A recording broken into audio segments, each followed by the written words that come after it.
ถวายความเคารพพระเถรานุเถระที่เคารพอย่างสูงทุกรูป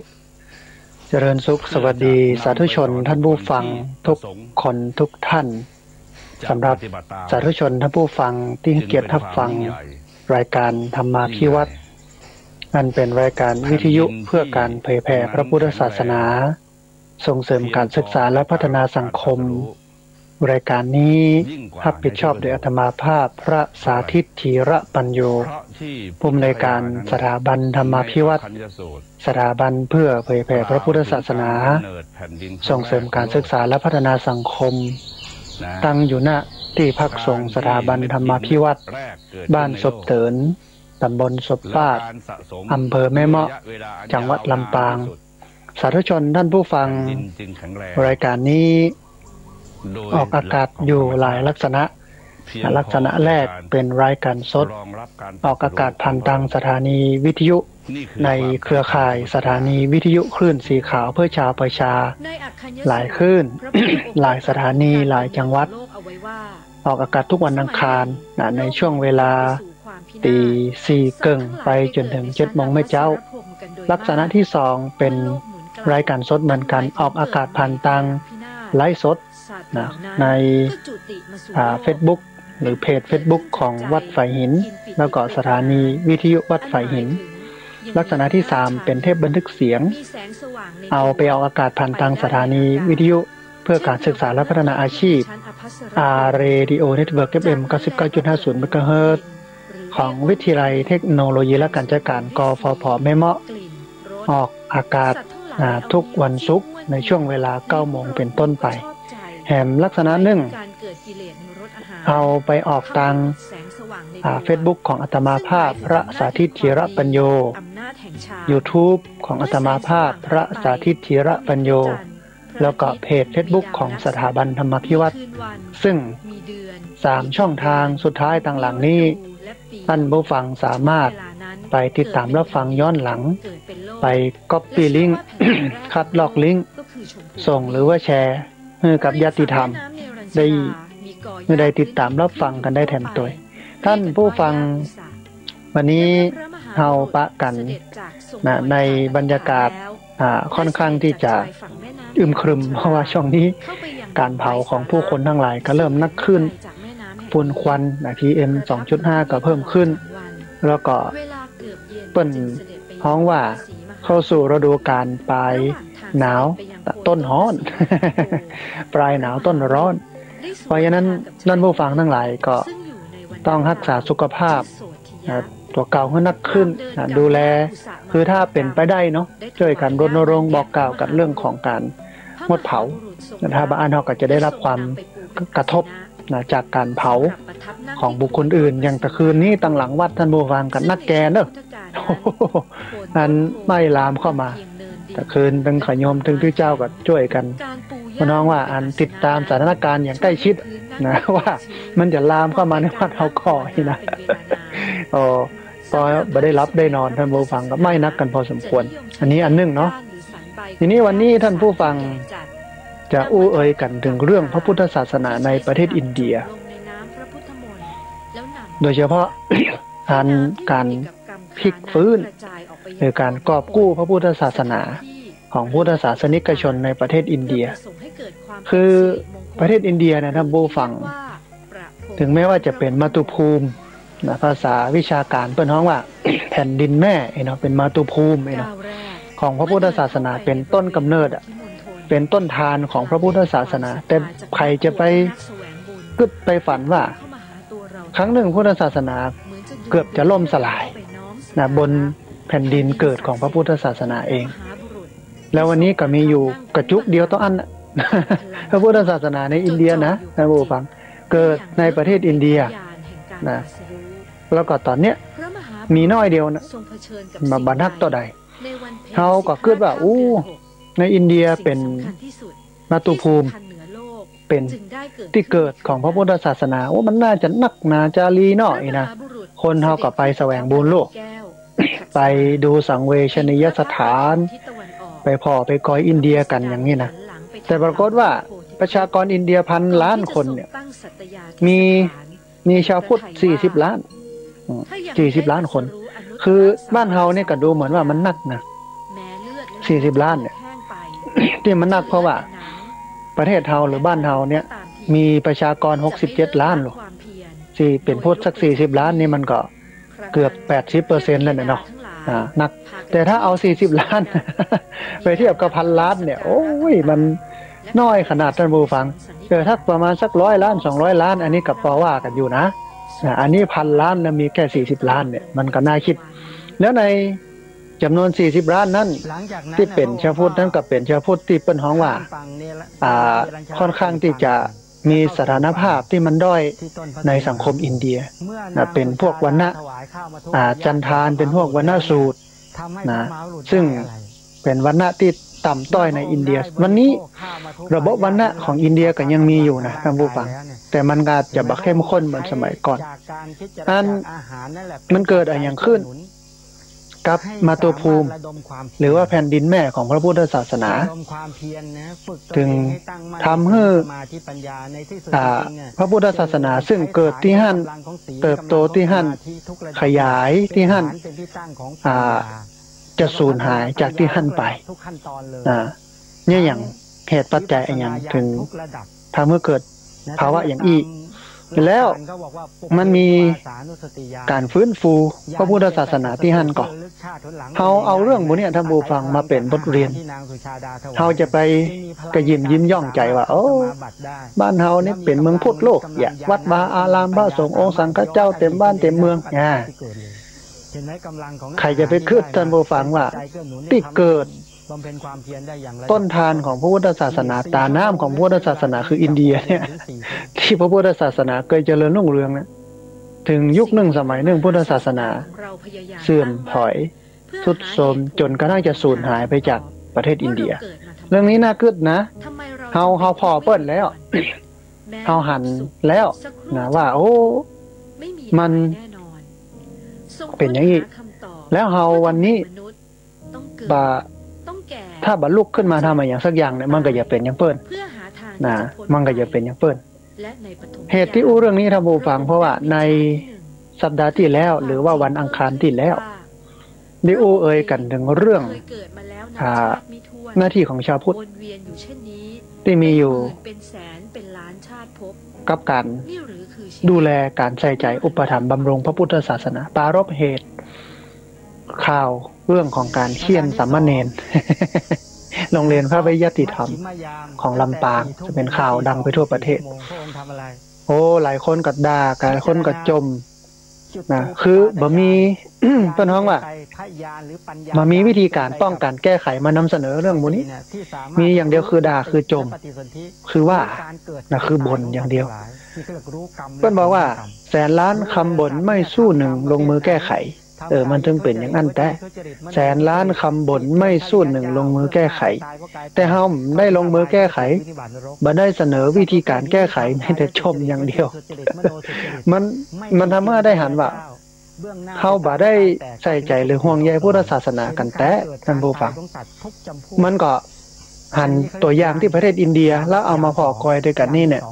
ก็ทำให้เฮาได้หันว่าโอ้แหมบ่เมินก็จะเป็นอย่างเปิ้นแต่แฮมมาเมินก็จะเป็นอย่างเปิ้นแต่เพราะฉะนั้นวันนี้ท่านผู้ฟังเฮาไปเรียนรู้ที่ประเทศอินเดียก่อนเสร็จแล้วเดี๋ยวเฮา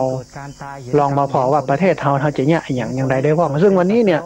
หลายเรื่องหลายอย่างก็ถูกดึงถูกตัดถูกทอนโดยเฉพาะพุทธศาสนานะบ่ให้มันเติบโตมั่นคงถูกกัดเซาะด้วยระบบด้วยเหตุด้วยปัจจัยอย่างหลายอย่างอย่างจำนวนสามเณรในวันนี้เนี่ยที่จะมาบวชอยู่ต่อมาเป็นศาสนทายาทผู้สืบต่ออายุของพระพุทธศาสนาเนี่ยก็น้อยลงนะจูเจ้าประสงค์เนี่ย200,000 กว่ารูปแค่นั้นเองแต่ก่อนนี่200,000 ปลายเนอะหิม300,000นะลดลงวันนี้200,000 หรือ204,000เนี่ยโดยประมาณนั้นมันจะมีนักน้อยหนึ่งในช่วงเข้าพรรษา3 เดือนบ่กองออกพรรษาแล้วปุ๊บก็ลดลงจนหน้าใจหายคือมันบ่ที่มีอยู่เนี่ย1มรณภาพตายจากกันไปพ่อง2 ลาสิกขาออกไปพอแล้วที่มันเติมเข้ามามันบอกค่อยมีหรอกมีมนัสที่เติมเข้ามามีมนัสมันก็ทำให้เกิดภาวะวิกฤตเรื่องของพระสงฆ์องค์เนรในพระพุทธศาสนานอกจากนั้นชาวพุทธก็หนึ่งก็เป็นชาวพุทธที่นิ่งนอนใจบ่ค่อยสนใจศาสนาต่อใดอันที่สองก็คือไหลนำบูฟังไหลไปนับถือศาสนาอื่นๆนักขึ้นนะในประเทศไทยเนี่ยชาวพุทธลดลงพุทธศาสนิกชนลดลงแต่คริสตศาสนิกชนเพิ่มขึ้นศาสนามิกชนเพิ่มขึ้นศาสนาอิสลามมีสมาชิกมีศาสนิกเพิ่มขึ้นคริสต์มีศาสนิกเพิ่มขึ้นแต่มากกว่านั้นก็คือเอทิสคือผู้ไม่นับถือศาสนาใดเลยเนี่ยมีจำนวนเพิ่มนักขึ้นแล้วไอการเพิ่มขึ้นของสามส่วนนี้คริสต์อิสลามแล้วก็คนที่มานับถือศาสนาไหนเนี่ยจำนวนที่เพิ่มเข้ามาเนี่ยมาจากไหนมันก็แน่นอนนะบูฟังมาจากพี่น้องพุทธเท่านี้มาจากพุทธศาสนิกชนเนี่ยนะวันนี้ถ้าเอาบ่ามืนตาเนาะเอาบ่พ่อบ่ก้อยกันเนี่ยแหมบ่เมินละมันก็จะเหมือนกับประเทศอินเดียคือล่มสลายหมายว่ามันจะมีคนมากอบกู้ก่อนนะท่านผู้ฟังนะแต่เฮากันไว้วันนี้เรื่องมื้อเนี้ยข้อมูลเหล่านี้ตระหนักได้แต่บ่ควรตระหนกตระหนักได้แต่ไม่ควรตระหนกเฮาจะป้องกันแก้ไขปัญหาเรื่องเหล่านั้นอย่างใดเราก็ต้องไปพอที่เปิ้นเคยผ่านวิกฤตนั้นๆมาแล้วเขาจะไปตั้งหน้าได้ไกลเราก็ต้องพอตั้งหลังให้ไกลอาตมาภาพยกตัวอย่างเสมอว่าเวลาเขายิงกงหรือหนังสติ๊กนี่ท่านใดเคยยิงคงจะกึดภาพออกเวลาเขายิงกงเนี่ยท่านผู้ฟังจะเฮือกงนั้นมันไปไกลตั้งหน้าได้มักใดเขาต้องหาวหรือว่าดึงมาตั้งหลังมักอันดึงตั้งหลังนักตะใดมันก็จะซดไปตั้งหน้านักตั้งอันเหมือนกันครับเขาจะสร้างอนาคตเขาก็ต้องเดี๋ยวไปดูอดีตเพื่อที่จะเอามาเป็นบทเรียนในการสร้างอนาคตที่ดีบ่ให้มันผิดพลาดกรณีประเทศอินเดียเนี่ยหลังจากที่พุทธศาสนาทรุดโทรมลงอย่างมากเนาะ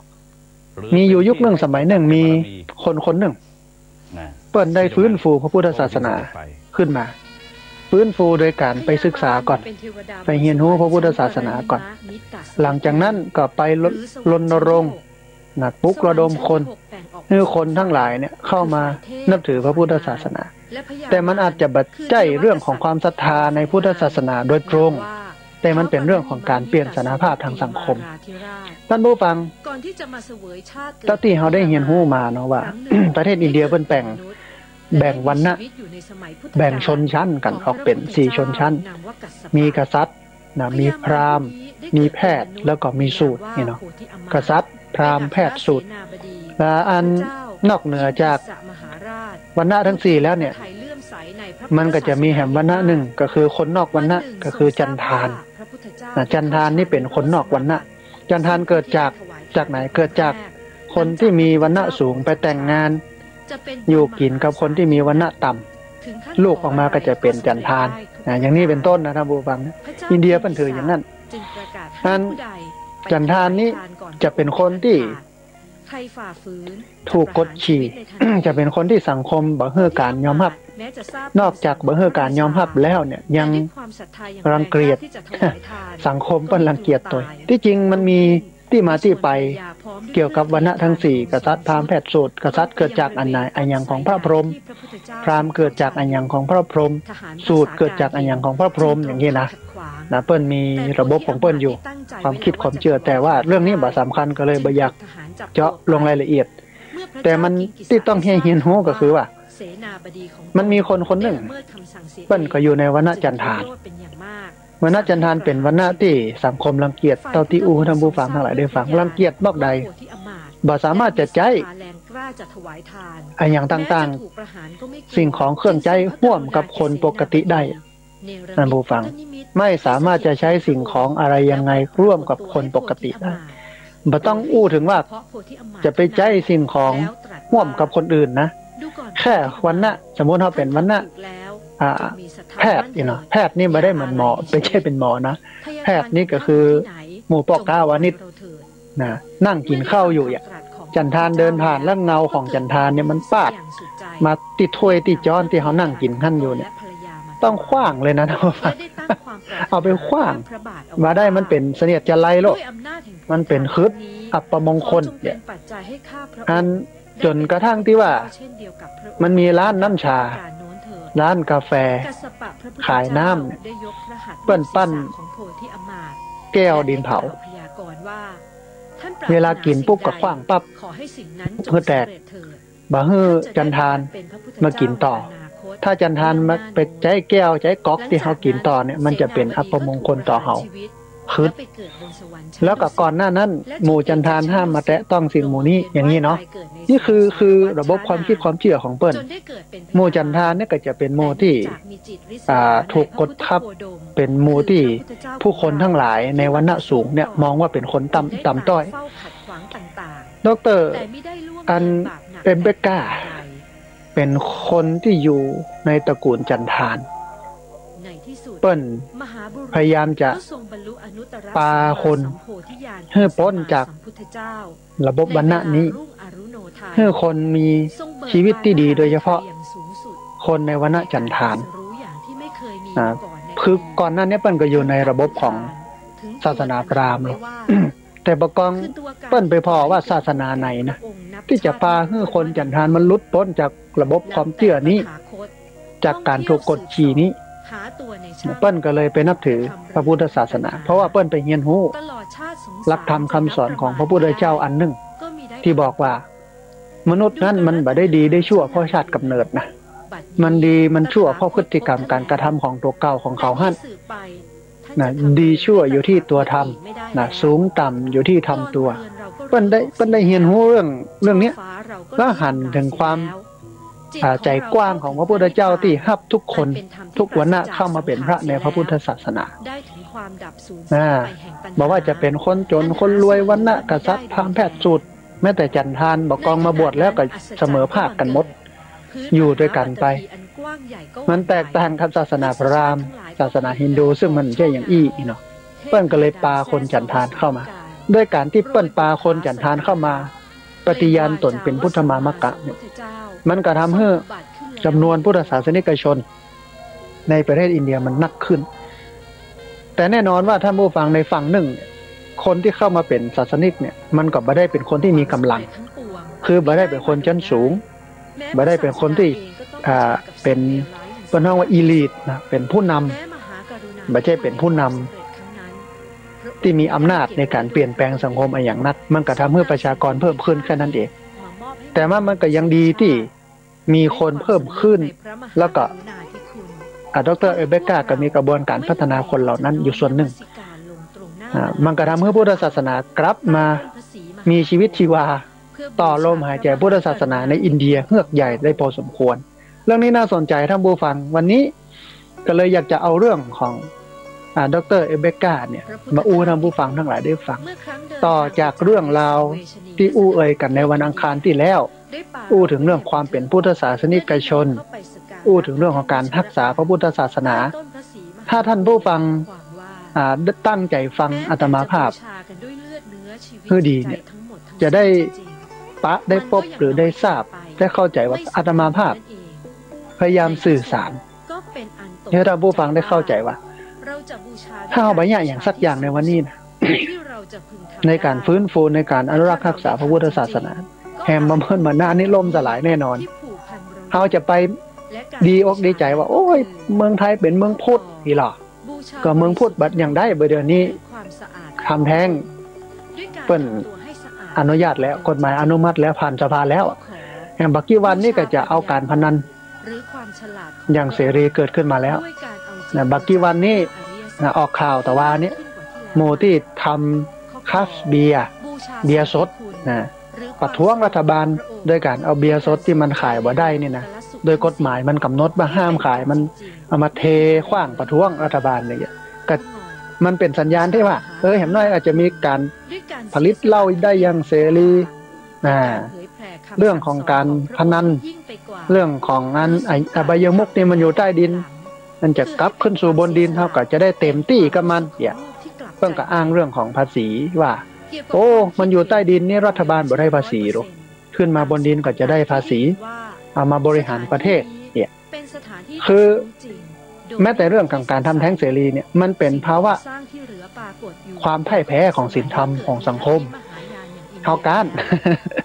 ต้องยอมรับนะลาบคาบสู้มันได้สักอย่างนะมันต้องเมื่อถ้าสู้มันได้เรื่องเหล่านี้จะบ่เกิดขึ้นแต่ย้อนสู้บ่ได้มองมุมเรื่องเมื่อสู้บ่ได้เหี้ยก็เอาเข้ามันมาสู่ระบบมันก็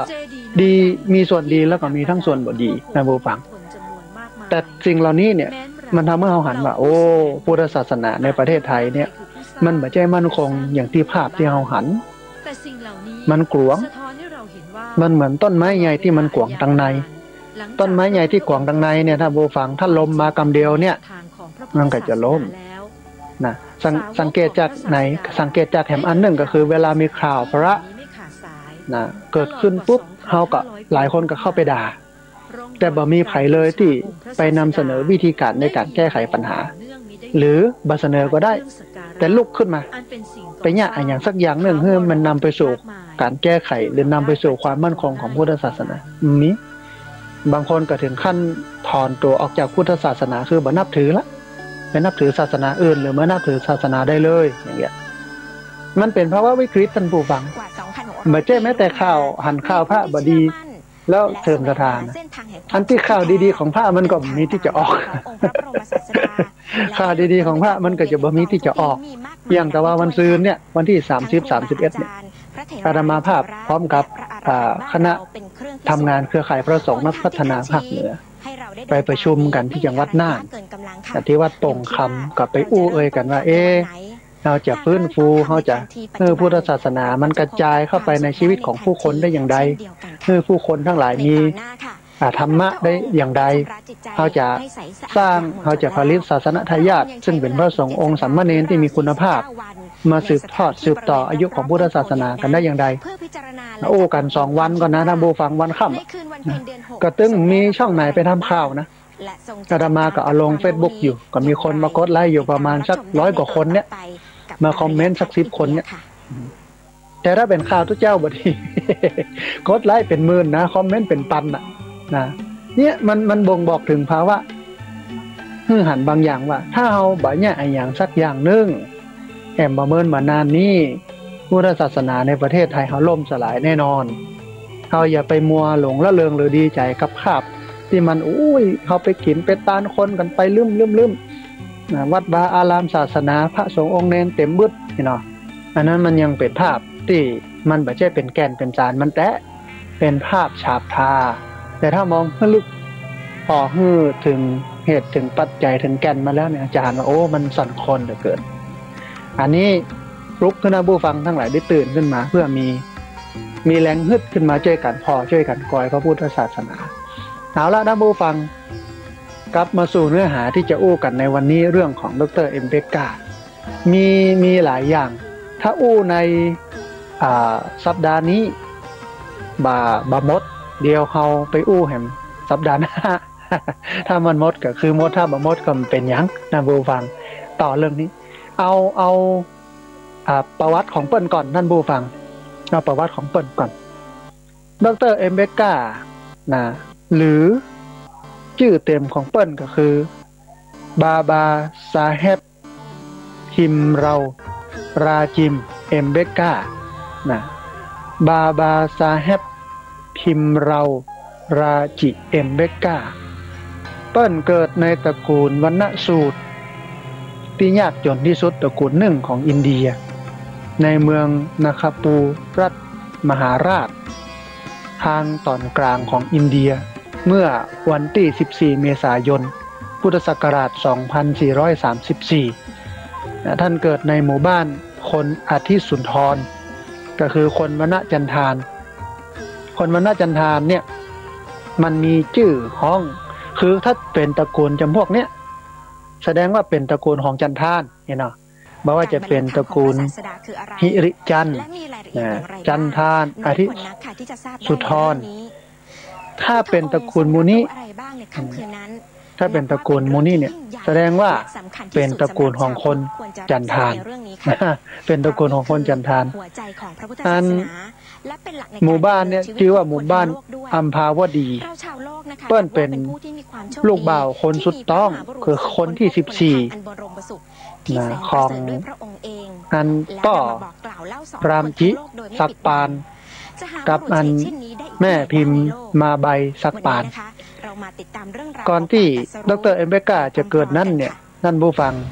จะมีเรื่องเล่าว่าลุงของป้อดร.เอมเบกาเนี่ยซึ่งไปบวชเป็นสัญญาสีอันสัญญาสีเนี่ยถ้าผู้ฟังเป็นต้นฮ้องว่าเป็นนักบวชของอินเดียประเภทหนึ่งคนอินเดียเปิ้นวางระบบชีวิตไว้อยู่4ช่วงวัยเปิ้นฮ้องว่าอาสม4นะมีกุมารกุมารีก็คือวัยละอ่อนคฤหัสถ์ก็คือชาวบ้านมีลูกมีเมียครองเรือนการมาเยือนดินแดนแห่งนี้ทำให้ได้ศึกษาภาพชีวิตมณปรัตน์ก็คืออยู่กึ่งบ้านกึ่งวัดนะสัญญาสีก็คือออกบวชเลยอย่างเงี้ย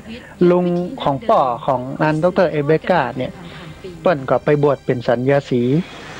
อาศัยอยู่ตามป่าตามเขา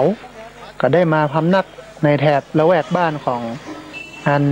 ของเปิ้นรามจิซึ่งเป็นป้อเปิ้นเนี่ยได้ฮู้ได้หันได้ทราบเรื่องนี้จากญาติคนหนึ่ง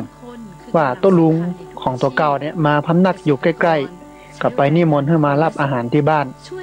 นะนักบวชสัญญาสีนั้นเนี่ยปฏิเสธแล้วก็ฮื้อปอนคือบ่ได้ไปตามคำนิมนต์แต่ว่าก็ฮื้อปอนแก่ป้อของรามจิว่าขอให้มีลูกชายแล้วก็ลูกชายของสูเนี่ยจะมีชื่อเสียงจะมีเกียรติยศในอนาคตได้จารึกชื่อไว้ในประวัติศาสตร์ของอินเดียทีนี้ท่านผู้ฟังพรนั้นก็สมปรารถนาคือคนอินเดียเนี่ยถ้าใครบ่มีลูกก็จะต้องไปตกหม้อน้องหกขุมหนึ่งที่เป็นฮ้องว่าขุมพุทธะถ้าได้ลูกบ่าวในซ้ำดีซ้ำเป็นชื่อเป็นเสียงอย่างนี้เนาะพัตตกับของพระองค์ใน3 องค์นั้นด้านผู้ฟังคือพระปอนนั้นก็มาสำเร็จสมปรารถนาเมื่อวันที่ดร.เอมเบกาเกิดพ่อแม่ได้ตั้งชื่อให้ว่าพิมพ์แม้จะเกิดมาในครอบครัวของปฏิสูตรที่มันยากจนแต่ป้อก็พยายามส่งของพุทธเจ้าทั้งหลายเสียเพื่อได้ห้ามได้เฮียนจนนั้นเด็กชายพิมพ์เนี่ยเฮียนจนจบชั้นประถม6ทีนี้เมื่อเฮียนจบแล้วท่านผู้ฟังป้อก็บ่ได้หยุดบ่ได้ยั้งที่จะให้ลูกบ่าวได้ห้ามได้เฮียนก็คิดว่าการห้ามการเฮียนเนี่ยมันอย่านำไปสู่ความเจริญรุ่งเรืองของลูกทั้งหน้าเพิ่นก็ถ้าจะเกิดอย่างนั้นท่านผู้ฟังนะก็เลยบ่ให้ลูกหยุดเฮียนให้ลูกได้เฮียนอดมื้อกินมื้อเงินที่ได้จากการไปรับจ้างห้างบ่ายโดยเฉพาะงานกรรมกรเพราะหมู่จันทานนี้สามารถที่จะไปทำงานอื่นได้นอกจากงานกรรมกรได้สตังมาก็คือลูกได้ห้ามได้เฮียนจนจบชั้นมัธยมนะคือคนที่อยู่ในวรรณะจันทานส่วนใหญ่จะบ่ค่อยได้เรียนหนังสือเพราะเป็นที่รังเกียจมากกว่าเป็นที่รังเกียจคือบ่มีสตางค์ที่จะไปห้ามไปเรียนท่านผู้ฟังนะแต่ป้อเปิ้นเนี่ยคือต้องขอบคุณป้อเปิ้นหันว่าลูกจะมีชีวิตอยู่อย่างมีความสุขได้ในสังคมนี้ต้องการเรียนต้องการเรียนนั้นมันจะนำมาซึ่งความเจริญรุ่งเรืองของชีวิตคนป้อคนนี้ก็บ่แตกต่างกับป้อคนอื่นๆในโลกท่านผู้ฟังนะบ่มีเงินมีทองให้ลูกแต่สิ่งหนึ่งที่จะให้ได้ก็คือการเรียนแต่ปัญหาคือถ้ามันตั้งใจเรียนเนี่ยที่ส่งเสียมันเรียนเนี่ยถ้ามันตั้งใจเรียนมันก็เป็นความสุขของป้อของแม่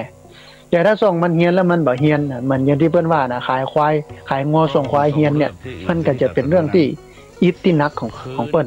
เป็นเรื่องความทุกข์ของเปิ้นเพราะฉะนั้นตัดเนี่ยมันทำให้หันว่าลูกเองนะเมื่อพ่อแม่เปิ้นอิทเปิ้นเหนื่อยเป็นการอดอยากตุกๆยากๆเพื่อเอาสตางค์เหล่านั้นมาส่งเสียลูกให้เรียนลูกจำเป็นก็ต้องตั้งใจเรียนท่านผู้ฟัง ทีนี้กลับมาที่ดร.เอ็มเบกาหรือว่านายพิมพ์นี่นะในระหว่างการเรียนนั้นท่านผู้ฟังแผ่นดินที่ดร.เอ็มเบกาหรือว่านายพิมพ์นี่จะต้องเผชิญกับความดูหมิ่นเหยียดหยามของคนทั้งหลายทั้งปวงที่มีต่อเปิ้ลมันสร้างความเจ็บช้ำน้ำใจในความทรงจำของเปิ้ลเช่นว่าเมื่อดร.เอ็มเบกาเข้าไปในห้องเรียนบอกว่าจะเป็นครูบอกว่าจะเป็นเปื้อนร่วมชั้นเรียนต่างก็แสดงอาการขยะแขยงแสดงอาการรังเกียจความเป็นคนวรรณะต่ำของเปิ้ลแม้แต่เก้าอี้ในห้องเรียนนะท่านผู้ฟังเด็กชายพิมพ์หรือว่าดร.เอ็มเบกานี่ก็ไม่ได้รับอนุญาตให้นั่งต้องนั่งมุมห้องจอกแจงปูนแล้วก็เอากระสอบมาปูนั่งเรียนอยู่จอกหลังห้องกุดมามีสิทธิ์ที่จะมานั่งเก้าอี้นั่งโต๊ะเทียบเสมอกับมันเพื่อนร่วมเรียนด้วยกันเพราะว่าเป็นวรรณะต่ำโอ๊ตไปอยู่จอกหลังห้องปุ้นแล้วก็ปูเอาอันกระสอบเข้ากระสอบปานมาปูนั่งเรียนเวลานำงานนำการบ้านมาส่งให้อาจารย์ก็มีท่าทีรังเกียจบ่อยากจะหับสมุดของเปิ้ลมากำมายิบนะเวลาที่เปิ้ลถูกสั่งให้มาทำแบบทดสอบหน้าชั้นเรียนนักเรียนในห้องเรียนที่เอาบินโตหรือว่าห่ออาหารที่นำมากินวางไว้หน้ากระดานดำนี่นะวางไว้หน้าชั้นก็จะรีบจะปากันล่นไปเอาครัวมันนั้นมาเก็บไว้ก่อนเอามาไว้ที่ตัวเก่าเพราะกลัวว่าเสนียดจันไรที่มันอยู่ในตัวของจันทานก็คือดร.เอ็มเบกาเนี่ยมันจะไปตกไปต้องใส่ของกินเหล่านั้นนะแม้แต่เด็กชายพิมพ์หรือว่าดร.เอ็มเบกาจะไปกินน้ำที่ตามโรงเรียนจัดไว้ก็ถูกห้ามอย่างเด็ดขาดว่าห้ามไปจับไปต้องไปใกล้แท้งน้ำไปใกล้คุลเลอร์ไปใกล้แก้วน้ำที่วางอยู่หั่นนะเพราะว่ากู้คนเนี่ยมันรังเกียจว่ามันเป็นเสนียดจันไรถ้าไปติดใส่แก้วติดใส่น้ำเนี่ยมันจะเป็นเรื่องที่อัปมงคลมันคืดมันเป็นเสนียดจันไรของชีวิตดร.เอ็มเบกาเนี่ยก็จะต้องร้องขอเปื้อนที่พอที่จะมีเมตตาต่อเขาอยู่พ่องไปตักน้ำใส่แก้วมาแล้วเปื้อนเนี่ยเทน้ำในแก้วเนี่ยใส่ปากของดร.เอ็มเบกาดร.เอ็มเบกาก็เงยหน้าขึ้นอ้าปากเปื้อนก็เทน้ำจากแก้วใส่ปากดร.เอ็มเบกาเรื่องโมเนี่ยมันเป็นเรื่องที่ทำให้เปิ้ลเจ็บช้ำน้ำใจคือถ้าเป็นละอ่อนสมัยบ่เดียวในสุมาแล้วทำบูฟังมันตกมันยากอีบล่ำเปลือห้าบะเฮียนละบายนี่เอาของเฮียนไปเงี้ยก็คงจะไปใจชีวิตเหลียวแรกอะไปคือก็น้องว่าเย็บช้ำน้ำใจในชีวิตของตัวเก่าอะนะเป็นผมด้อยแต่ดร.เอเบกาเนี่ยถึงจะเป็นอย่างนั้นนะถึงจะคือมันก็หู้ซึกอะแบบว่าหู้ซึกพ่องมันหู้ซึกนักเลยแหละกับการที่สังคมรังเกียจถึงขั้นนั้นนะแต่เปิ้ลก็อดทนเพราะเปิ้ลมองว่าการเฮียนนั้นมันนำมาซึ่งการจะทำให้ชีวิตเปิ้ลดีขึ้นเปิ้ลเชื่ออย่างนั้นนะในขณะนั้นถึงแม้ว่าจะถูกกดดันถึงแม้ว่าจะถูกเหยียบย่ำซ้ำเติมในอย่างต่างๆนานานะแต่เปิ้ลก็อดทนเปิ้ลก็สู้เปิ้ลก็สู้เนี่ยเรื่องนี้น่าเอาไปเล่าให้กับละอ่อนนักเรียนได้ฟังนะบูฟังเพื่อเป็นกำลังใจแก่เขาเพราะว่าเขาถึงวันนี้มันสุขสบายโลกไปโรงเรียนกับมีรถสตังค์เอาไปวันกี่บาท20 บาทนี่แบบพอแล้วยุคนี้50 บาทบางคนนักกว่านั้นก็เติงหายุคญาติโยมสตังค์ใบโรงเรียนกี่สตังค์แต่อู้ถึงมาตอนนั้นค่าเงินมันก็สูงเนาะสตังค์แบบกี่บาทมันก็ถือว่าแพงแต่วันนี้เนี่ย10 บาท20 บาท50 บาท100 บาทเงินหมื่นเนี่ยซื้ออย่างได้หนักไม่ใช่ว่าเงินหมื่นเงินแสนกันก็เหมือนกันราคามันต่างกันแต่ว่าประเด็นมันอยู่ที่ว่าคือเปิ้นตุกยากกว่าเฮาในการจะห้ามใจเฮียนเฮานี่สุขสบายในการห้ามเฮียน เพราะฉะนั้นเมื่อเราสุขสบายกว่าเปิ้ลเนี่ยก็จะต้องทำให้ดีกว่าเปิ้ลอย่างนี้เป็นต้นเนาะนี้ท่านผู้ฟังมันมีจุดเปลี่ยนของเปิ้ลอันหนึ่งก็คือเรื่องของนามสกุลนามสกุลเนี่ยนามสกุลของเปิ้ลเนี่ยนามสกุลซักปานซึ่งนามสกุลซักปานเนี่ยมันเป็นนามสกุลของจันทานนั่นเป็นนามสกุลของคนสูตรข้ามฝั่งเนี่ยแล้วแม่น้ำลัญชลาจากอีกฝั่งหนึ่งถ้าคนนามสกุลนี้ไปสมัครงานที่ไหนมันก็จะมามีไผฮับไปรับราชการกับมีไผรับเพราะว่าเป็นนามสกุลอาทิสุนทรก็คือสูตรหมู่ชนชั้นต่ำทีนี้ท่านผู้ฟังถึงแม้ชีวิตของดร.เอมเบกาในระหว่างการเรียนมันจะประสบกับความเลวร้ายความทุกข์ความยากต่างๆแต่ว่าในโลกนี้ก็ยังมีความเมตตาอยู่พ้องมีครูคนหนึ่งเป็นวรรณพราหมณ์เป็นคนที่มีเมตตาผิดแผกแตกต่างกับคนในวรรณพราหมณ์หมู่เดียวกันแล้วก็ในโรงเรียนเดียวกันบางครั้งคุณครูท่านนี้เนี่ยก็จะแบ่งกับข้าวกับปลาเพื่อดร.เอมเบกาเอาไปกินแต่ก็แสดงออกได้บ่นักนะเพราะว่าจะถูกคนในวรรณะเดียวกันนี้จังไปโดยเหตุที่ดร.เอมเบกาถูกรังเกียจนี่ก็เพราะว่านามสกุลของดร.เอมเบกาเนี่ยมันบ่งบอกถึงความเป็นหมู่วรรณสูตรก็คือคนชั้นต่ำวรรณสูตรได้อย่างชัดเจนก็คือนามสกุลซักปาดนามสกุลมันบ่งบอกอย่างเฮาเนี่ยกะเช่นถ้าสันเทียเนี่ยโคกสันเทียน้องสันเทียทึกอย่างเงี้ยจันทึกคนโคราชปุโรกเนี่ยคนโคราชเนี่ยนะคือมันบ่งบอกเนี่ยนะมันบ่งบอกอย่างนั้นมันบ่งบอกอย่างนั้นกันอย่างเงี้ยอย่างเดียวกันเป็นวรรณะ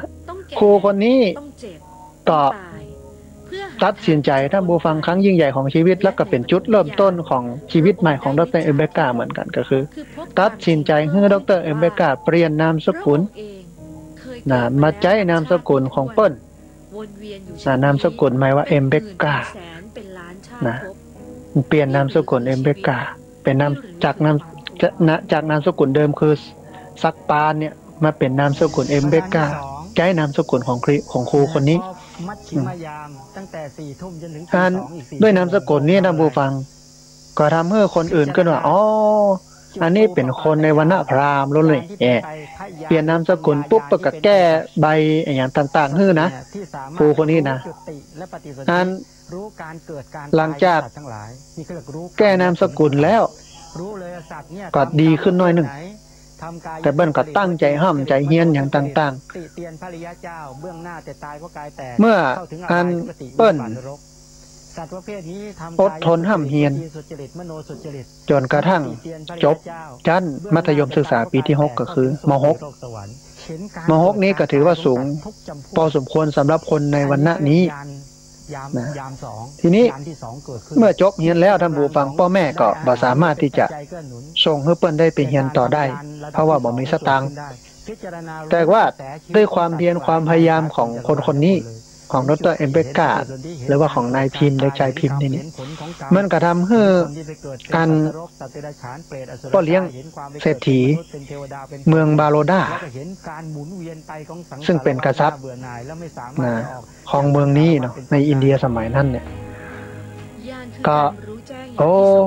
เปิ้นมีใจเมตตาบ่รังเกียจวรรณะปรารถนาที่จะยกระดับการศึกษากับคนทั้งหลายแม้แต่คนในวรรณสูตรเนี่ยก็มันดีขึ้นเปิ้นก็เลยมอบทุนการศึกษาหรือว่าพระราชทานเงินทุนในการศึกษาต่อเป็นทุนเดือนละ24 รูปีก็ทำให้ดร.เอมเบกาเนี่ยได้เงินทุนการศึกษาทุนนี้มาเรียนต่อจนจบปริญญาตรีต่อมาท่านผู้ฟังแล้วก็ข้อปฏิบัติก็คือปฏิปทามหาราชาแห่งเมืองบาโรดาที่ให้ทุนการศึกษาดร.เอ็มในสังคมนะเหมือนกับคือเปิ้นเป็นคนที่มีอันจะกิน ไม่มีสาระ แล้วก็แบ่ง เป็นยังไงเห็นเป็นโรคเป็นหัวปุ๋ย เพื่อผายยายบุญให้กับคนอื่นได้กินโดยการมาให้ทุนการศึกษาเหมือนกับอนาถาเป็นที่กาเศรษฐีสมัยเก่านะแล้วก็เหมือนกับป่อเลี้ยงเอียงคำเศรษฐีมีเงินทองในประเทศเราวันนี้ที่สนับสนุนทุนการศึกษาให้กับคนคือเปิ้ลก็คิดว่าการศึกษาเนี่ยมันทำให้คนได้เปลี่ยนแปลงสถานภาพได้จริงนะนั่นเปิ้ลก็คัดเลือกนักศึกษาอินเดียเพื่อส่งไปเรียนต่อที่มหาวิทยาลัยโคลัมเบียประเทศสหรัฐอเมริกาซึ่งท่านก็ได้คัดเลือกเอาดร.เอเบกาเนี่ยไปเป็นนักเรียนทุนไปเรียนต่อหลังจากที่ได้รับทุนแล้วก็ไปเรียนหนังสือแต่ที่ประเทศสหรัฐอเมริกาตั้งใจเรียนนั่นผู้ฟังจนจบปริญญาเอกเป็นด็อกเตอร์หลังจากที่เรียนจบแล้วก็คือจบปริญญาเอกแล้วท่านก็มีชื่อว่าดร.พิมพ์เอมเบกานั้นเปิ้ลก็พยายามที่จะไปสร้างความเสมอภาคทางด้านความเป็นอยู่ของคนพยายามจะสลายวรรณะพยายามให้คนที่อยู่ชั้นต่ำมันได้สิทธิ์ได้เสียงต่อเทียมกับคนในระดับวรรณะสูงๆหลายครั้งหลายคราหลังจากที่จบปริญญาเอกแล้วนะคือหลังจากที่เปิ้ลจบปริญญาเอกที่ประเทศสหรัฐอเมริกาดร.เอมเบกาก็ได้เป็นอาจารย์สอนในมหาวิทยาลัยที่เมืองบอมเบย์ประมาณปีพุทธศักราช 2461 ต่อมาก็ได้รับการอุปถัมภ์จากเจ้าชายแห่งเมืองโครักคาปูที่เป็นคนที่มีเมตตาเหมือนกับมหาราชแห่งเมืองมาโลดาที่อยากจะให้ทุกคนมีกินมีอยู่มีความเท่าเทียมกันอย่างกันนี่นะก็ต้องยอมรับว่าขนาดเปิ้ลอยู่ในวรรณะสูงวรรณะกษัตริย์เปิ้ลก็ยังหันความทุกข์ยากของผู้คนทั้งหลายก็พยายามให้คนได้รุ่งเรืองแต่สิ่งหนึ่งที่จะทำให้คนเจริญรุ่งเรืองได้คือการศึกษาก็ได้อันเดียขณะนั้นท่านเป็นคนสูตรในวรรณสูตรคนแรกที่ได้รับตำแหน่งเป็นรัฐมนตรีกระทรวงยุติธรรมคือเปิ้นต่อสู้ดิ้นรนเปิ้นเนี่ยอย่างต่างๆนานาจนกระทั่งมีการยอมรับอย่างต่างๆเนี่ยเนาะจากคนวรรณสูตรเนี่ยกลายเป็นรัฐมนตรีว่าการกระทรวงยุติธรรมซึ่งบ่เคยมีมาก่อนในประเทศอินเดียท่านผู้ฟังนะหลังจากที่อินเดียได้รับเอกราชแล้วก็หลุดพ้นจากการปกครองของอังกฤษนะเปิ้ลก็ได้เข้าร่วมเป็นคณะร่างรัฐธรรมนูญของอินเดียมันก็เป็นโอกาสท่านผู้ฟังที่เปิ้ลจะได้เอาความเท่าเทียมเอาความเสมอภาคตามความคิดความฝันของเปิ้ลเนี่ยไปใส่ไว้ในรัฐธรรมนูญให้คนได้มีสิทธิ์มีเสียงได้มีความเสมอภาคกันนั้นดร.เอเบกาเป็นคนที่นำข้อมูลเหล่านี้นำอุดมการณ์เหล่านี้ไปชี้แจงต่อที่ประชุมในสภาโดยเรื่องนี้ก็ได้รับการอนุมัติจากดร.ราเชนพรประสาทชี้แจงเอ่ยในสภาก็ได้อันเป็นท้องว่าได้รับการชื่นชมจากหลายคนนะนำไปสู่ความสำเร็จก็คือได้เฮอร์เปิลเนี่ยได้รับการยอมรับนะทีนี้ท่านผู้ฟังเปิ้ลก็แต่งงานนะเมื่อมีชีวิตที่ดีขึ้นอย่างขึ้นทำงานไปปุ๊บก็มีครอบครัวเนาะแต่งงานนี้แต่งงาน2 ครั้งนะครั้งแรกเนี่ยแต่งกับคนในวรรณะเดียวกันชื่อว่านางรามาไบครั้งที่2ได้พบรักกับ แพทย์หญิงในวรรณพราหมณ์คนหนึ่งชื่อว่าชาดาคาไบที่พงยาที่เปิ้ลเข้าไปรักษาอาการป่วยของเปิ้ลเป็นครั้งแรกที่คนในวรรณต่ำได้แต่งงานกับคนในวรรณสูงคือคนในวรรณสูตรไปแต่งงานกับคนจันทานขออภัยคนจันทานไปแต่งกับคนในวรรณพราหมณ์แล้วก็มีคนใหญ่คนโตนักการเมืองปอกก้าในวรรณต่างๆมาร่วมงานแต่งงานของเปิ้ลนักหนาจารีต่างจากครั้งแรกที่แต่งงานในกาด หลังจากนั้นเนี่ยท่านผู้ฟังดร.เอเบกาเนี่ยได้ลงจากเก้าอี้ทางการเมืองซึ่งท่านถือว่าบ่ได้ยึดติดกับตำแหน่งทางการเมืองที่ท่านเป็นรัฐมนตรีว่าการกระทรวงยุติธรรมก็เพราะว่าท่านต้องการทำงานเพื่อเรียกร้องความเป็นธรรมให้กับคนที่อยู่ในวรรณต่ำที่ถูกรังแกถูกข่มเหงได้รับบ่ได้รับความเป็นธรรมบ่มีสิทธิ์บ่มีการเท่าเทียมมีความเหลื่อมล้ำอย่างนี้เนาะทีนี้ท่านผู้ฟังเหตุการณ์สำคัญประการหนึ่งที่ดร.เอเบกาได้เป็นผู้นำชาวพุทธที่อยู่ในวรรณสูตรจำนวน 500,000 คนปฏิญาณตนเป็นพุทธมามกะเหตุการณ์ตอนนี้เป็นเรื่องที่น่าสนใจพอสมควรท่านผู้ฟังความจริงเนี่ยดร.เอเบกาเนี่ยเปิ้ลสนใจพระพุทธศาสนามาก่อนหน้านี้แล้วท่านผู้ฟังจากการได้ศึกษาพุทธประวัติซึ่งเขียนโดยพระธรรมมานันทะโกสัมพีที่ชื่อว่าพระขวานปุตดาก็คือพระผู้มีพระภาคเจ้าเปิ้ลอันได้ศึกษาได้เรียนรู้ได้เข้าใจพุทธประวัติของพระพุทธเจ้าได้รู้ได้เข้าใจว่าพระพุทธศาสนานี้เป็นศาสนาที่บ่มีข้อรังเกียจในเรื่องของวรรณะบ่ปิดกั้นการศึกษาพระธรรมให้ความเสมอภาคพาราดอนภาพแก่บุคคลทุกชนชั้นในจิตใจของดร.เอเบกาเป็นชาวพุทธอยู่ก่อนแล้วท่านผู้ฟังแต่ท่านก็ต้องการ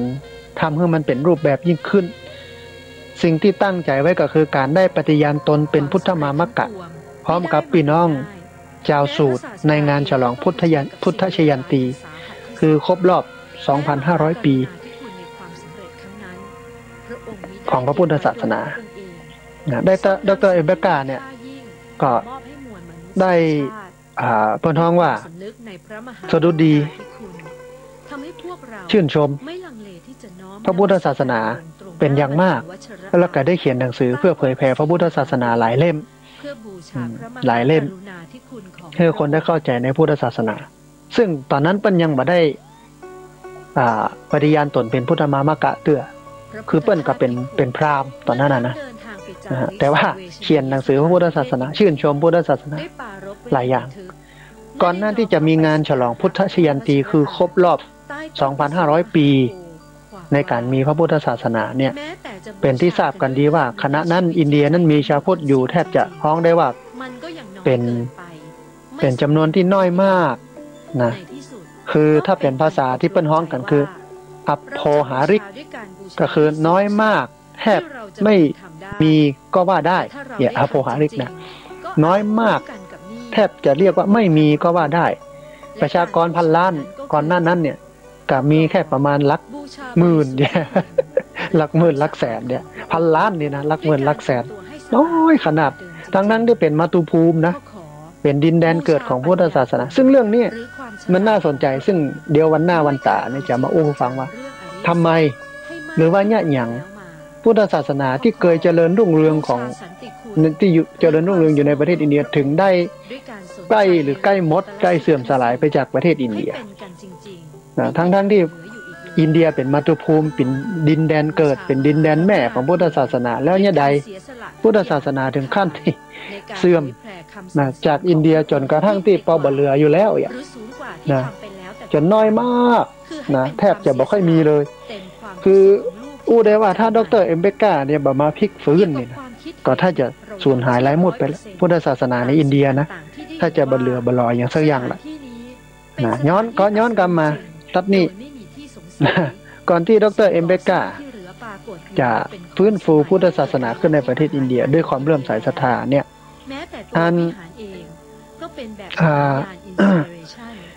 การจัดงานที่พระน้องว่าพุทธชยันตีการเฉลิมฉลอง 2,500 ปีของพุทธศาสนาแทบจะบ่ค่อยมีเลยแทบจะบ่ค่อยมีคือเปิ้นจะบ่จัดกันด้วยซ้ำเพราะว่าคนนับถือมันน้อยไปจัดเอาอย่างแต่ทีนี้ท่านผู้ฟังเหตุที่มันมีงานเฉลิมฉลองนี้ขึ้นได้ก็เนื่องจากท่านยวารานเนรูซึ่งเปิ้นได้กล่าวคำปราศัยไว้ในที่ประชุมโลกในที่ประชุมของรัฐสภาอินเดียเปิ้นว่าโลกสภาอินเดียเรื่องการจัดงานเฉลิมฉลองพุทธชยันตีคือพยายามจะให้มีเรื่องเนี้ยเกิดขึ้นก็เอาเรื่องนี้เข้าสภาเปิ้นว่าประชุมโลกสภารัฐสภาของอินเดียเนี่ยเปิ้นว่าโลกสภาเอาเรื่องของการเฉลิมฉลอง 2,500 ปีของการเกิดขึ้นของพระพุทธศาสนาเนี่ยเข้าไปสู่ที่ประชุมสภาเปิ้นก็ผู้ในที่ประชุมสภาว่าพระพุทธเจ้าเนี่ยเป็นบุตรที่ปราดเปรื่องยิ่งใหญ่กว่า 2,600 ปีล่วงมาแล้วก็รอบรู้ที่สุดของอินเดียในโลกนี้ซึ่งเต็มไปด้วยความวุ่นวายเครียดแค้นแล้วก็รุนแรงคำสอนของพระพุทธเจ้าเนี่ยส่องแสงเหมือนดวงอาทิตย์ที่รุ่งโรจน์ว่ามีคนอินเดียคนใดที่จะนำเกียรติยศเกียรติภูมิกลับมาสู่อินเดียได้เท่ากับพระพุทธเจ้าหากเขาบ่จัดงานฉลองเพื่อท่านผู้นี้แล้วเราจะไปฉลองวันสำคัญของใครอันดร.เอมเบกาก็ชอบใจที่ท่านยวารานเนรูได้อู้เรื่องนี้ขึ้นมาในสภาท่านผู้ฟังแล้วก็ได้อู้ได้แห่งกรรมนึงว่าในสภาเนาะว่าข้าพเจ้าเนี่ยบ่ขอนับถือศาสนาใดๆในโลกทั้งนั้นแต่หากจะเลือกนับถือแล้วข้าพเจ้าขอเลือกนับถือพระพุทธศาสนาอันนี้ท่านยวารานเนรูได้อู้ไว้ในสภา นี้ท่านผู้ฟังด้วยคำอู้นี้ด้วยแรงผลักดันนี้มันก็ทำให้เกิดการจัดงานฉลองพุทธชยันตีขึ้นก็คือเฉลิมฉลองการครบรอบ 2,500 ปีในการกำเนิดพุทธศาสนาขึ้นมาเนาะในงานฉลองพุทธชยันตีนั่นเนี่ยรัฐบาลอินเดียได้จัดสรรงบประมาณการจัดงานตลอด1ปีเต็มนะคืองบประมาณจัดงานเนี่ย1ปีไปเลยโดยวนเวียนฉลองกันไปตามรัฐต่างๆรัฐบาลก็ได้อนุมัติงบประมาณต่างๆบอกว่าจะเป็นการตัดถนนเข้าสู่สังเวชนียสถานต่างๆให้ดีขึ้นทำให้สังเวชนียสถานคือที่ประสูติตรัสรู้ปรินิพพานของพระพุทธเจ้าเนี่ยมีหนทางเข้าไปมีการไปบูรณะปฏิสังขรณ์ต่างๆได้สร้างธรรมศาลาเพื่ออำนวยความสะดวกแก่ผู้คนที่มาร่วมงานพุทธชยันตีจากประเทศต่างๆได้แปลงที่พักได้แปลงศาลาได้แปลงห้องน้ำห้องตาได้แปลงอย่างต่างๆไว้ต้อนรับบุคคลที่จะมาเฉลิมฉลองครบรอบ 2,500 ปีหรือที่ฮ้องว่าพุทธชยันตีของผู้คนต่างๆไว้จัดพิมพ์หนังสือสรรเสริญสดุดีพระพุทธศาสนาจัดทำหนังสือวิชาการพระพุทธศาสนาโดยนักปราชญ์หลายท่านเขียนขึ้น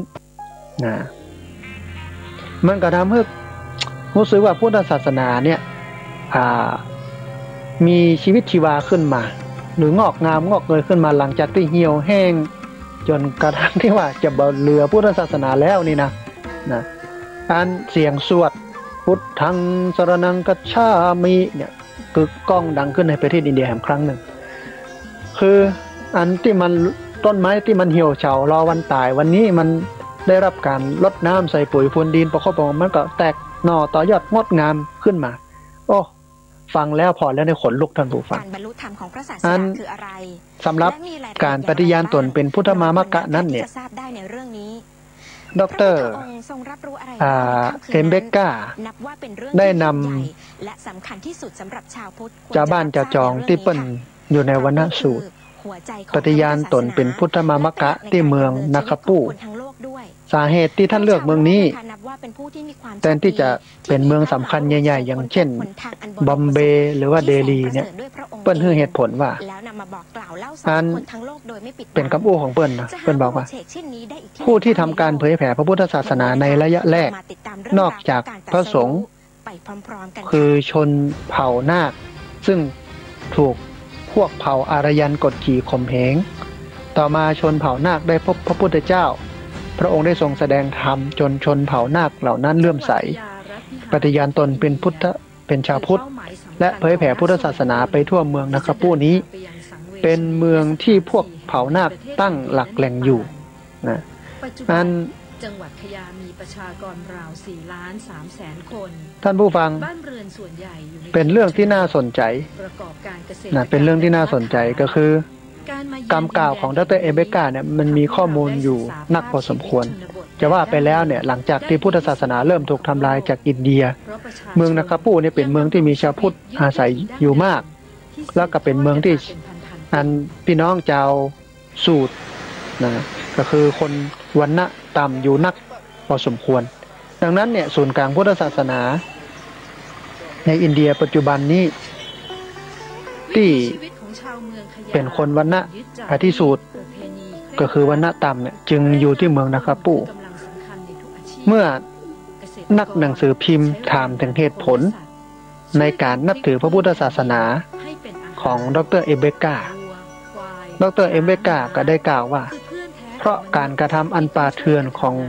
ชาวฮินดูที่มีต่อคนวรรณะอธิสูตรเช่นท่านมีมานานกว่า 2,000 ปีพร้อมกับนั้นท่านก็ยังอู้เอ่ยเห็นว่าพอเขาเกิดมาก็ถูกปราณาว่าเป็นคนวรรณะต่ำเป็นพวกจันทานเป็นพวกอธิสูตรซึ่งมีค่าต่ำต้อยกว่าสุนัขอย่างมันจะดีเท่ากับการพักลัทธิป่าเถื่อนเหล่านั้นออกไปทรงตรัสรู้ที่นั่นอย่างมันจะดีไปกว่าการละทิ้งลัทธิป่าเถื่อนเหล่านั้นแล้วปีกตัวจากมุมมืดมาสู่มุมสว่างนะพุทธศาสนาเนี่ยได้อำนวยสุขทุกคนโดยบัดเลือกหน้าโดยบัดเลือกว่าเป็นวรรณะกษัตริย์วรรณะพราหมณ์วรรณะแพทย์วรรณะสูตรอันนี้เป็นคำอู้ของดร.เอเบกานะนักข่าวถามว่าอันนี้อย่างท่านถึงเปลี่ยนมานับถือพุทธศาสนาก็มันทำให้พุทธศาสนาเป็นศาสนาที่มีความเสมอภาคคนทุกคนเข้าไปนับไปถือได้แม้ว่าจะอยู่ในคนนอกวรรณะจันทานก็ดีไม่ว่าจะเป็นสูตรไม่ว่าจะเป็นอะไรอย่างอยู่ด้วยกันได้บ่เหมือนวรรณะบ่เหมือนศาสนาพราหมณ์ฮินดูที่มีการแบ่งชั้นวรรณะท่านผู้ฟังเปิ้นผู้เอ่ยบอกกล่าวกับผู้คนทั้งหลายว่าความจริงตัวดร.เอเบกาเนี่ยต้องการเปลี่ยนศาสนาตั้งแต่พ.ศ. 2490แต่ว่าสถานการณ์มันแบบอำนวยนะเปิ้นก็บอกว่าระบบวรรณะเนี่ยควรจะสูญสิ้นไปจากประเทศอินเดียนะต้องคือสูญสิ้นไปเพราะว่าชีวิตคนจะสงบสุขได้มันก็ต้องมีความเท่าเทียมความเสมอภาคอย่างเงี้ยนะเปิ้นก็เลยบอกว่าโอ้ถ้ายังเป็นอย่างอี้อยู่เนี่ยพุทธศาสนาบ่เจริญรุ่งเรืองแน่นอน เพราะว่าคนจะลดลงแล้วก็คนที่มันอยู่ในวรรณะต่ำต้อยก็คือหมู่นอกวรรณะหมู่จันทานหมู่วรรณะต่ำคือสูตรก็จะอยู่แบบทุกข์ระทมถูกกดขี่แต่วันนี้เมื่อคนเหล่านี้มานับถือพุทธศาสนาพุทธก็จะมีชีวิตชีวาขึ้นแล้วก็ผู้คนที่อยู่ในวรรณะสูตรหรือว่านอกวรรณะคือหมู่จันทานก็จะมีชีวิตดีขึ้นนะหลังจากที่ดร.เอเบกาได้ปฏิญาณตนเป็นพุทธมามกะนำปราบหมู่พี่น้องที่อยู่ในวรรณะสูตรแล้วก็อยู่ในวรรณะจันทานจำนวนเกือบ 500,000 ชีวิตท่านผู้ฟังมาปฏิญาณตนนับถือพระพุทธศาสนาไม่ได้เปิ้นก็หลังจากนั้น3 เดือนนะหลังจากนั้น3 เดือนเปิ้นก็ได้ถึงมรณกรรมอสัญญกรรมก็คือตายนะท่านผู้ฟังจะปฏิบัติตามมันก็ทำให้เป็นความยิ่งใหญ่อันยิ่งใหญ่ แผ่นดินที่ ชีวิต ตรงนั้นแข็งแรง ของ เพียงพอ ชาว ในการรับ วรรณะ การตรัสรู้ ที่มันเป็นวรรณะต่ำเนี่ย ยิ่งกว่า มันดีขึ้น ในที่ มันสูงขึ้นมันเจริญขึ้น จากการที่มันตกต่ำลำบากนี่นะ ในอัคค แต่มันก็เป็นนั่น กล่าวถึงการกำเนิดแผ่นดินครั้งแรก เป็นห้องว่า ขโลก ทำให้คนที่มี และ ชีวิตอยู่อย่างตกต่ำเนี่ยได้รับการฟื้นฟูขึ้นมา ใโลก ถึงแม้ว่า แล้วการ คนที่มานับถือพุทธศาสนาในเวลานั้นเนี่ยเป็น ยาวนานที่สุด คนที่อยู่ในวรรณะต่ำ แผ่นดิน แต่มันก็ทำให้พุทธศาสนาเนี่ยบักขาดบักพุทธไปจากคนอินเดีย โดหลักของธรรมชาติ นะบักขาดจากพุทธไปจากคนอินเดีย หลายคนก็จะมองว่า รองรับ โอ้ การตรัสรู้ของพระองค์ ก็นึกว่า นี่คือความ คน สำญ วรรณะสูงคนเป็นป้อเลี้ยงเอี้ยงคำ ในอัคคัญญสูตร คนมั่งคั่งมั่นคง ถึการกำเนิด ร่ำรวยจะเป็นคนที่ทำให้พุทธศาสนาเจริญขึ้นในอินเดียแต่ โลกหมุนเวียน แต่ปรากฏว่าเป็นคนที่ต่ำต้อยที่สุด สัตว์ทั้งหลายไปเกิดในชั้นอภัส ต่ำต้อยที่สุด กันโดยมาก ทำให้พุทธศาสนาเจริญรุ่งเรืองใน อัหมย ในบ้านในจองนี้ เกิดใหม่ภายหลัง ก็คืออินเดีย สัตว์เหล่า อันกลับมาพอบ้านเฮาท่านผู้ฟัง เป็นผู้ ถึงวันนี้ก็คล้ายๆกับอินเดีย กินปิติเป็น คล้ายในเชิงไหน คือคนที่สืบทอดศาสนา ยังมีอำนาจช้าง คนที่มาบวชเป็นพระเจ้าพระสงฆ์ถึงวันนี้มันใช่เป็นลูกมหาเศรษฐีมีเงินทองคนในวรรณะสูง คนลกคนแหลมนักนะ จาก คือมี นั้นแล้วก็เกิด มีพ่องแต่มันน้อย หรือเรียกว่าง่วย แต่ส่วนใหญ่ก็เป็นลูกเจ้าให้หลานเจ้านาแล้วน่ะ กลิ่น ที่มาสืบทอด พระพุทธศาสนาถึงวันเนี้ยที่มาบวชเป็นพระเป็นเนรเป็นตุเป็นพระ ก็ชอบใจ นะ หมายถึงก เพราะฉะนั้น กิเลสในรสอาหาร พุทธศาสนาก็เป็นพื้นที่ที่ทำให้คนทั้งหลายได้มา ซึ่งหมาย อ ถึ ยู่ งอำนาจแห่งความ อาศัยรวมกันที่หั่น อำนาจแห่งฌาน ได้มาพัฒนาคนทุกชนชั้นทุกวรรณะ มีพระจันทร์ ให้มันเจริญรุ่งเรืองขึ้น มีดาวนัก เราจะไปดูถูกเปิ้นว่า โอ้ มีเดือน มันจะไปได้มอกใดฮะ มีฤดู คนในตระกูลต่ำในวรรณะต่ำบ่มีศักยภาพ แผ่นดิน หรือมีศักยภาพน้อยมา และชื่อว่า เป็นพุทธศาสนิกชน ก็คือ แต่จากวันนั้นเนี่ยถึงวันนี้จาก500,000เนาะ ก็กลายเป็น40ล้าน40ล้านกว่าคน แต่บอกว่าจะอยู่ได้มอกใดไปได้ถึงไหนนะจากประชากรพันล้านนี่เนาะ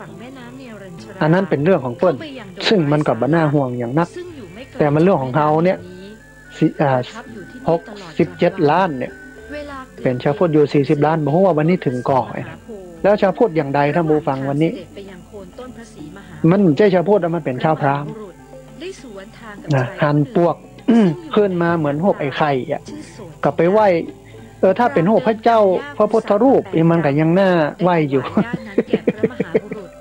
อันนี้พวกออกมาเป็นเหมือนกุมารเลยเนาะเหมือนไอ้ไข่ไปไหว้เอาเลขเอาหวยกับพระเจ้าในวิหารยังไหว้นะพระเจ้าในวิหารยังไหว้แล้วมากกว่านั้นเนี่ยเอาพระพุทธเจ้าไปเป็นสิ่งศักดิ์สิทธิ์เอาไปเป็นอันเทพนะก็ถ้าเอาไปเอามามันก็จะเหลือพูดบักต่อใดละสุดท้ายเดียวพุทธศาสนาก็จะถูกกลืนนะไปเป็นพราหมณ์ไปเหี้ยนะไปเป็นพราหมณ์ไปเหี้ยก็จะล่มสลายแหมประเมินนะถ้าเป็นอย่างอี้นี่นะถ้าเป็นอย่างอี้ทีนี้ท่านผู้ฟังเราลองไปพอคำปฏิญาณตนของดร.เอมเบกาแต่สิ่งที่ดร.เอมเบกาปาพี่น้องหมู่นั้นเนี่ยปฏิญาณตนว่าเป็นอย่างไรเนาะพิธีปฏิญาณตนของดร.เอมเบกาครั้งนั้นเนี่ยถือได้ว่าเป็นการเปลี่ยนศาสนาครั้งใหญ่พอสมควรมีชาวบ้านจะจองประมาณ 500,000 คนเข้ามาร่วมปฏิญาณตนเป็นพุทธมามกะแล้วก็มีตุเจ้าพระสงฆ์เนี่ยเข้ามาเป็นต้นห้องแบบสักขีพยานแห่ง3 รูปนะ3 รูปท่านผู้ฟังในพิธีดังกล่าวเนี่ยนอกจากมีการปฏิญาณตนเป็นพุทธมามกะแล้วยังมีการกล่าวคำปฏิญาณ22 ข้อคำปฏิญาณ22 ข้อที่ดร.เอมเบกาพร้อมกับคน 500,000 คนซึ่งปฏิญาณตนเป็นพุทธมามกะได้กล่าวนั้นมีอย่างพ้องและน่าสนใจอย่างใดพ้องข้อแรกเปิ้ลบอกว่าข้าพเจ้าจะไม่บูชาพระพรหมพระศิวะพระวิษณุต่อไปก็เป็นพุทธมามกะหรือเป็นพุทธศาสนิกชนแล้วจะเป็นบูชาพระพรหมพระศิวะพระวิษณุเนี่ยยังเนาะแต่ถึงวันนี้ที่เขาชื่อว่าชาวพุทธเป็นพุทธศาสนิกชนไปบูชาพระพรหมบุญ ไปบูชาพระศิวะไปบูชาพระวิษณุวะเจ้าแม่กาลีกับเจ้าแม่สัปปะที่เปิ้นเป็นร่างทรงองค์ผีนะแค่คนที่เปิ้นอยู่กับศาสนาพราหมณ์แต่เปิ้นบ่เอาเมื่อเปิ้นมานับถือพุทธศาสนาหรือปฏิญาณเป็นพุทธศาสนิกชนแล้วเปิ้นปฏิญาณตนเลยให้ชัดว่าข้าพเจ้าจะไม่บูชาพระพรหมพระศิวะพระวิษณุต่อไปแต่เฮาเนี่ยพุทธังสรณังคัจฉามิธัมมังสรณังคัจฉามิสังฆังสรณังคัจฉามิเนี่ยแห่กันไปบูชาพระพรหมพระศิวะพระวิษณุอันพระพรหมว่าไปบูชาพระพรหมพระศิวะพระวิษณุนี่ก็ยังปอแควนนะไปไหว้จอมปลวกกับปลวกขึ้นบ้านเฮาเอาอันยังเอาอันนี้ไปฉีดท่านผู้ฟังปวกขึ้นบ้านไม้เนาะก็ครบแป้นเป็นหูก็ยังเอาอันยาฆ่าปวกไปฉีดอันนี้ตากันไปไหว้เพิ่นว่าถ้ามันขึ้นบ้านกินบ้านเป็นหลังนี่จะไหว้กับหมูเนาะท่านผู้ฟังอันนี้ข้อหนึ่งข้อที่สองเพิ่นบอกว่าข้าพเจ้าจะไม่เชื่อว่าพระพรหมพระกิษณะเป็นพระเจ้าของข้าพเจ้าข้าพเจ้าจะไม่เคารพต่อไปบักเคารพพระรามขออภัยข้าพเจ้าไม่เชื่อว่าพระรามพระกิษณะเป็นพระเจ้าข้าพเจ้าจะไม่เคารพต่อไปข้อที่สามข้าพเจ้าจะไม่เคารพบูชาเทวดาทั้งหลายของศาสนาฮินดูต่อไปแต่ถึงวันนี้เฮาเอาหมดไหว้หมดนะใครไหว้อย่างก็ไหว้นะแล้วบอกว่าเป็นชาวพุทธแล้วบอกว่าเป็นชาวพุทธไปไหว้หมดอินเดียเพิ่นที่มีเจ้าทรงหมู่นี้นะประเทศอินเดียไม่มีเจ้าทรงพระศิวะพระนารายณ์พระพรหมเจ้าแม่กาลีมีแต่ประเทศไทยมีอีกว่ะถ้าเปิ้นจะเลือกลงทรงนี่เนาะถ้าเทพเจ้าเหล่านั้นจะเลือกลงทรงพวกก็เลือกลงคนอินเดียพวกก็จะมาบ้านเฮาอย่างเงี้ยก็คนละอย่างกับโลกนะเฮาได้มีเชื้อเพิ่นหรอก